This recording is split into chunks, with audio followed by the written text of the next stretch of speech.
महवेश। अम्मी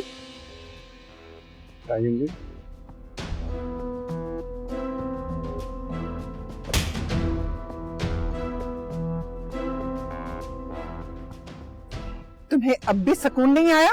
खुदा के लिए ताई अम्मी होश करें। ये तुम किस लहजे में बात कर रहे हो? तुम्हें शर्म आनी चाहिए। तुम्हें तो ना अपनी इज्जत का ख्याल है और ना हमारी इज्जत का पास। मुझे अपनी इज्जत बहुत प्यारी है ताई अम्मी, और महविश की भी, इसलिए क्योंकि ये मेरी बहन भी है और माँ जैसी काबिल एहतराम भी। तो होश अब आप करें और आपकी वो मक्कार बेटी।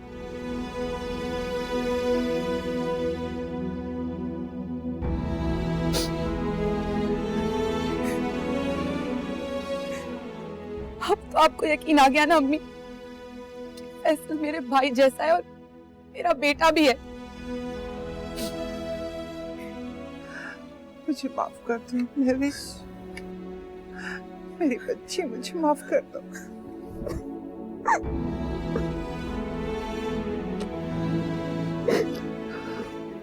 अम्मी आप नाराज हैं मुझसे? फिर मुझसे तो तुम बात ही ना करो ना बेटा। अच्छा फैसल को फोन तो करें, सारे इंतजाम भी तो आप ही ने करने। बख्श तो मुझे अजीम, और मेरी वापसी की टिकट कंफर्म कराओ, क्योंकि मैं अब तुम्हारी बेटी के हाथों ना मजीद तमाशा नहीं बन सकती। आप मुझे छोड़ के जाएंगी? तो यहाँ रह के मैं और जलील भी नहीं होना चाहती। सारे खानदान को पता लग चुका है कि राइमा का रिश्ता पक्का हो गया। अब इनकार सुनने पर क्या जमाने की बातें सुननी है हमने? अम्मी राइमा ने जो भी फैसला किया है बड़ा सोच समझ के किया है। राइमा और फैसल के स्टेटस में जमीन आसमान का फर्क है। अगर वो अपने आप को सिक्योर करना चाहती है तो इसमें हर्जी क्या है? बेटा बस तो तुम फिर भूल जाओ अपने और महविश के रिश्ते को, वो तो होने से रहा। मैं अपने रिश्ते के लिए अपनी बेटी के हक से दस्तबरदार नहीं हो सकता। आप प्लीज फोन कीजिए। नहीं, वो तो मैं बिल्कुल नहीं करूंगी, और अब तो मुझे इन मामलात से दूरी रखूं तो बेहतर।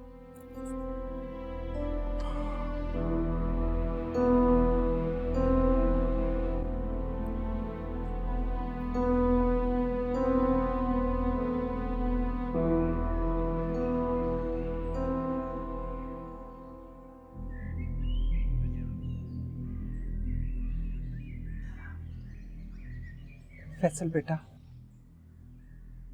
मैं बहुत बुरी औरत हूँ। मैंने हमेशा बेटियों को बोझ समझा और बोझ समझ के जल्दी जल्दी सर से उतार कर फेंकना चाहा, और इसी जल्दी में मैं महविश से बदगुमान होती चली गई। उसकी शादी के इनकार को उसकी नीयत का फतूर समझने लगी। मैं महविश से इतनी बदगुमान हो गई कि उसके किरदार पे भी शक करने लग गई। आपने बहुत ज्यादती की है महविश के साथ। मैं जानती हूँ बेटा, मैं इतराफ करती हूँ इस बात का। अगर तुम्हारे ताया सहरिश की शादी कर देते तो ना माँ बेटी से और ना बहन बहन से अलग होती। चलें, आपको अपनी गलती का एहसास तो हुआ। मुझे माफ कर दो बेटा, मैं तुमसे माफी मांगती हूँ, मुझे माफ कर दो। मुझे शर्मिंदा ना करें ताई, आप मेरी बड़ी माँ हैं। बस बेटा, तुमसे एक बात की इल्तिजा है, तुम्हारा और राइमा का रिश्ता टूटना नहीं चाहिए। ताई अम्मी। हाँ, वरना तुम्हारे साथ महविश भी बर्बाद हो जाएगी बेटा। महविश? मगर क्यों ताई अम्मी? बकवास बंद करो, उनसे बात करो, उनसे कह दो कि हमें रिश्ता नहीं करना। अब्बा। इकबाल बेटा, मैं अंदर जाती हूँ, तुम रुको, मैं जाती हूँ, मैं देखती हूँ, मैं देखती हूँ। ये लो, मिलाओ नंबर, बात करो उनसे। करो, उनसे बात करो, उनसे कह दो कि हमें रिश्ता नहीं करना। ये लो, मिलाओ नंबर, बात करो उनसे। करो। क्या हुआ? क्या हंगामा मचा रहे हो तुम दोनों? क्या बात है? इकबाल, इसकी हालत क्या हुई है, देखी है तुमने? अभी सारी जिंदगी से देख रहा हूं, कभी इस औरत ने मेरी बात सुनी है? हमेशा अपनी मनमानी की है।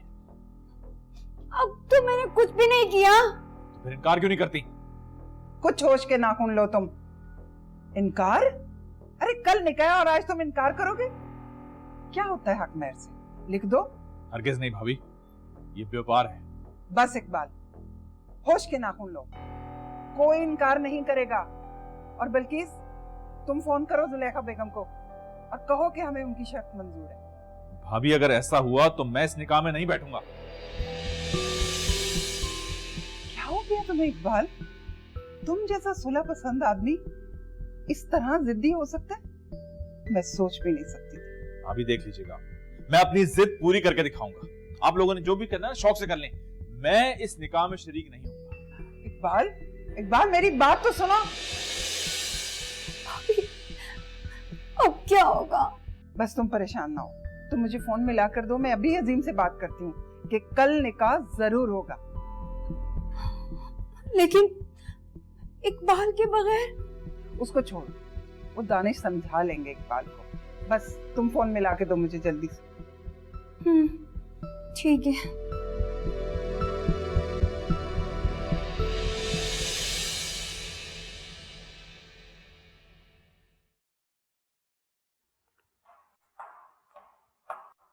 तुम कहाँ जा रही हो? डिजाइनर के पास जा रही हूँ अपना ड्रेस कलेक्ट करने। क्यों, फैसल का फोन आया है कोई? फैसल के पापा ने मना कर दिया। क्या? इकबाल ने मना कर दिया? तो तुम किसके लिए ड्रेस लेने जा रही हो? इकबाल अंकल ने मना किया, फैसल ने नहीं। क्या फैसल बाप के बगैर निकाह करेगा? जाहिर है फैसल ने निकाह करना है। अगर माँ बाप के बगैर फैसल ने इस घर में कदम भी रखा ना तो मैं उसकी टांगे तोड़ दूंगी। कसम खुदा का, हम खानदान, दोस्त, अहबाब सबको क्या मुंह दिखाएंगे कि तुम्हारा निकाह जिस लड़के से हो रहा है उसका बाप ही शामिल नहीं हो रहा निकाह में। इकबाल अंकल और बल्कीस आंटी अगर ना भी शरीक हुई तो क्या फर्क पड़ता है? फर्क पड़ता है, हमें फर्क पड़ता है। और तुम ये जो हकमेर की शर्त है ना, हटा दो इसे। उफ हो दादो, प्लीज अपनी की धक्कियां नूज़े छोड़ दें आप। ये साल आप यूके रही हैं, फिर भी आपकी सोच वही है, ट्रेडिशनल।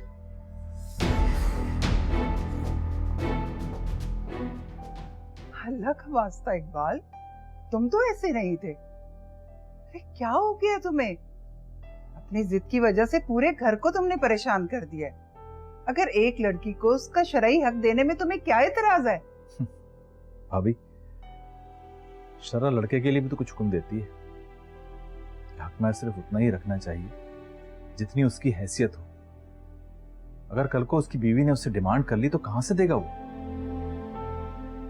ऐसा कुछ नहीं होगा, मैं कह रही हूँ ना तुम्हें, ऐसा कुछ नहीं होगा।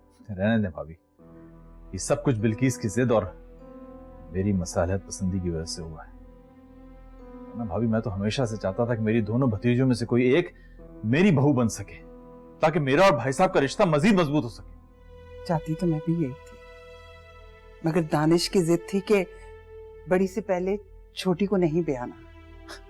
तो भाभी, इतनी जल्दी क्या थी फैसल की शादी में? कौन सा टाइम निकला जा रहा था? वो तो घर की बात थी ना।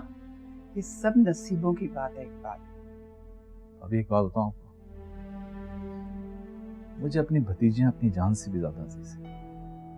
ये भी तो हो सकता था कि हारिस के बाद मैं महविश के सर पर हाथ रख देता, लेकिन नहीं, बिल्कीस ने तो महविश को गाली बना लिया।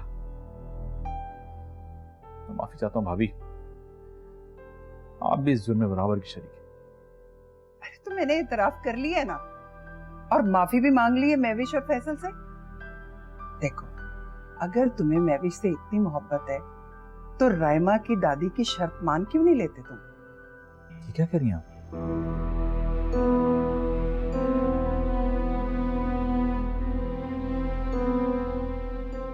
अम्मी, आपने खाना नहीं खाया? तुमने और तुम्हारी औलाद ने जो खा लिया है बेफिक्र होकर। जाओ यहाँ से। मेरी सीट कंफर्म कराई तुमने? चलो मैं खुद ही करवा लूंगी ऑनलाइन। तो आप मुझे छोड़ के जाएंगे? तुमने जो मुझे यूं शर्मिंदा छोड़ दिया, बेहतर है कि मैं ये घर ही छोड़ दूं। अम्मी, साहब जी, बाहर वो डेकोरेशन वाले और कैटरिंग वाले आए हैं। ठीक है, तुम जाओ, मैं आता हूँ। ठीक है साहब जी। बताओ अब क्या बहाना करोगे कि तकरीब नहीं हो रही? फैसल के घर वालों को कम से कम हाँ या ना में जवाब तो देना चाहिए था ना।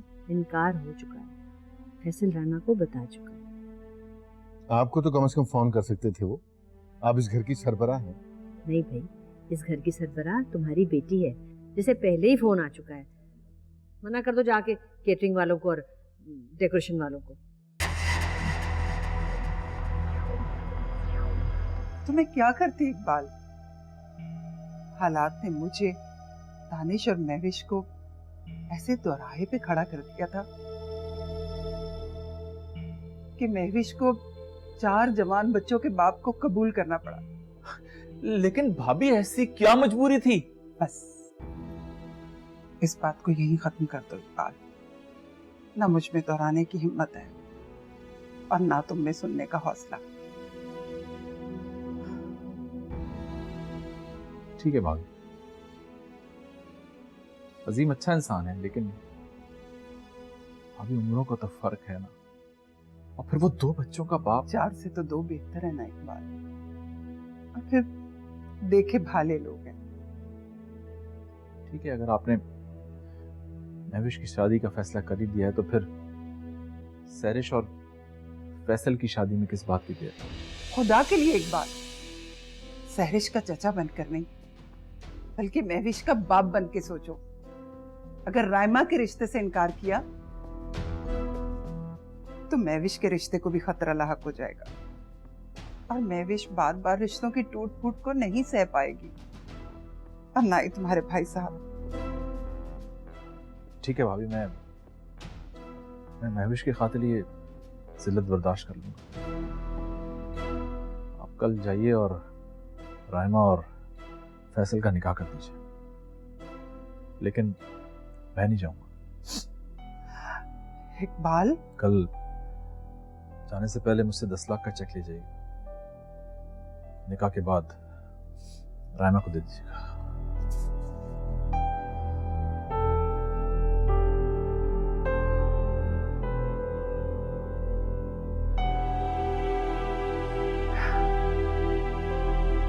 ज़ीनत, ज़ीनत, कहाँ है ये? अस्सलाम वालेकुम। वालेकुम अस्सलाम। अरे महविश, कैसी हो बेटा? और ये ज़ीनत कहाँ है? कब से आवाजें दे रही हूँ। वो अम्मी चची जान की तरफ गई हैं। आप कहे कैसे आना हुआ? अरे महविश बेटा, तुम तो किस्मत की बहुत धनी हो। इस बार तो मैं डॉक्टर का रिश्ता लेकर आई हूँ।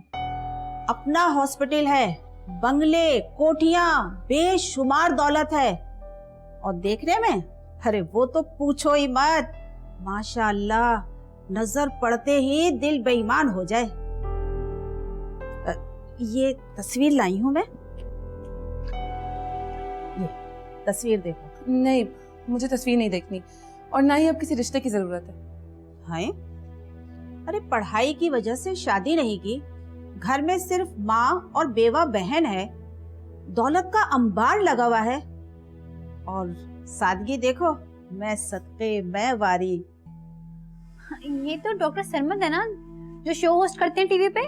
हाँ हाँ, बिल्कुल ठीक पहचाना बेटा तुमने। मुगलानी जी, मैंने आपसे कहा ना, हमें कोई तस्वीर नहीं देखनी और ना ही रिश्ते की जरूरत है। आप अम्मी से बात करेंगे तो वो भी आपको ये जवाब देंगी। ये लीजिए, ये रखिए तस्वीर, हमें किसी रिश्ते की जरूरत नहीं है।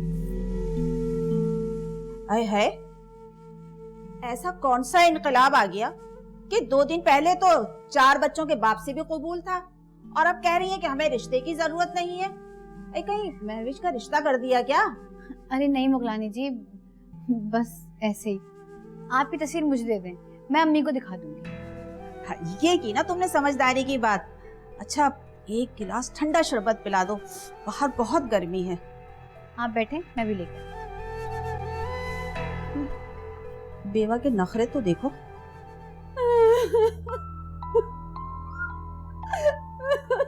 बस कर दो ना, बल्कि रोना धोना बंद करो। बता तो रही हूँ, इकबाल राजी हो गए हैं। बस कर दो ना अब।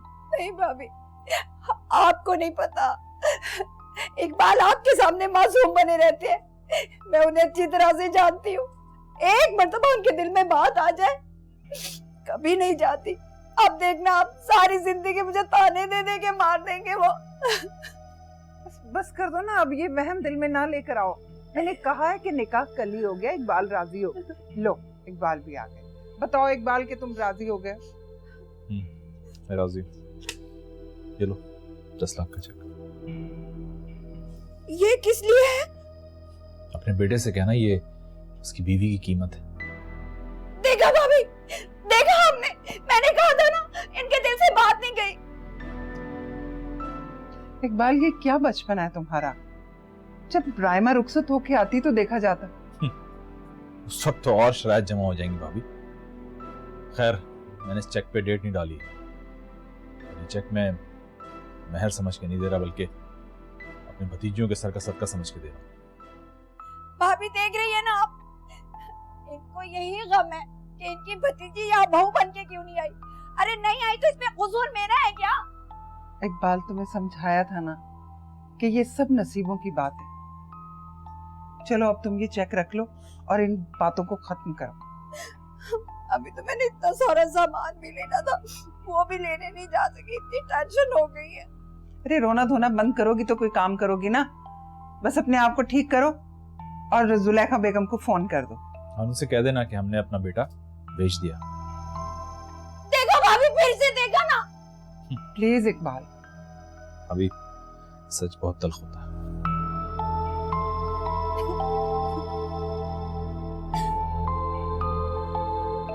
चलो चलो, उठ के कुछ खाओ पियो, अपना हुलिया दुरुस्त करो। मैं तुम्हारे लिए नाश्ता लेकर आती हूँ। तो जल्दी से तैयार हो जाओ। बस कर दो, अब खत्म कर दो सारी बातें। उठ जाओ।